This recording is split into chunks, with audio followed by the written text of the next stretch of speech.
come make a dry chicken curry with me. So it's like a curry slash masala sort of chicken. I don't know what you want to call it. I'll show you what it's like at the end. It's a little bit like the dry pork curry that I made, but literally the same thing, just with chicken. Right, so I've already added some water to my pan, but you don't actually need as much water as you would do if you was making pork, because a lot of water does come out of this chicken. So I'm just going to roughly chop this into like cubes. Not too big, not too small. You can chop it however you like. So there we have it, it's just in the water.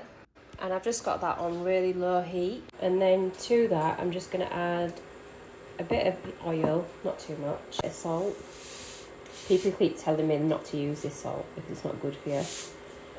But at this current moment in time, guys, I've got absolutely nothing in my house. I need to do a shop, so this salt will have to do for now. I've just given that a little mix, and I'm just going to leave the lid on and just leave it on low for about half an hour. Okay, so it's been half an hour, so we're going to check the chicken. So the water has reduced, and I'm just going to leave the lid off for a minute and just let it reduce a little bit more. So the reason you leave it on low, somebody commented on my previous post, I can't remember what it was that I cooked exactly, but it was a chicken dish, and they said that their chicken comes out quite rubbery. So the reason that happens is because you probably cooked it too fast. So look, I'm not a chef or anything, but if you cook it on low, like what I'm doing, it'll just come out really soft. It'll just cook really slowly, and it'll be really nice and soft. So the water has reduced a lot now. There's barely anything in it. So I'm going to add my masala. So we're going to start with garam masala. Add that in.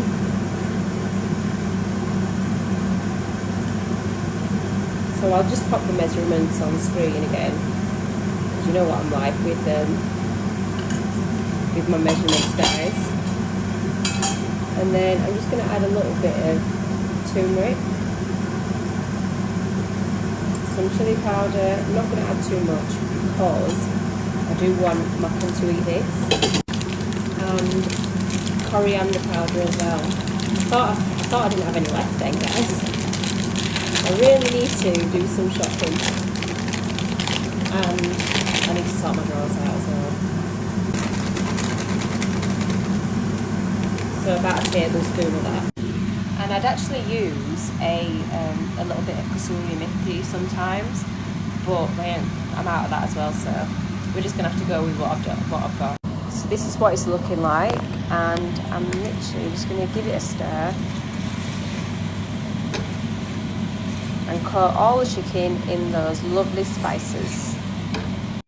There we go. And I'm just going to pop my lid back on and let that cook for a minute. Okay, so it's starting to stick a little bit at the bottom, but we want that. And then that's when you add your chopped tomatoes in. So you can use tin if you want, but fresh always tastes nicer. So I've used about 3 tomatoes there. And I'm just going to give that a mix.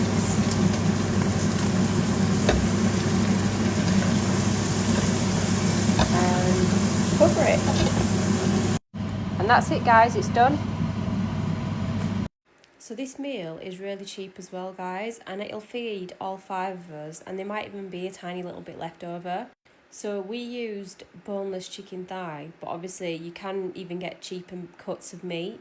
You could use it on the bone, you could get a whole chicken, make it in the same way. Obviously you might leave, if there's a bone in the chicken, you will need to add a little bit more water and just leave it on low for longer. But yeah, definitely have a go, guys. It was really quick, really easy, all in one pan. You can't go wrong.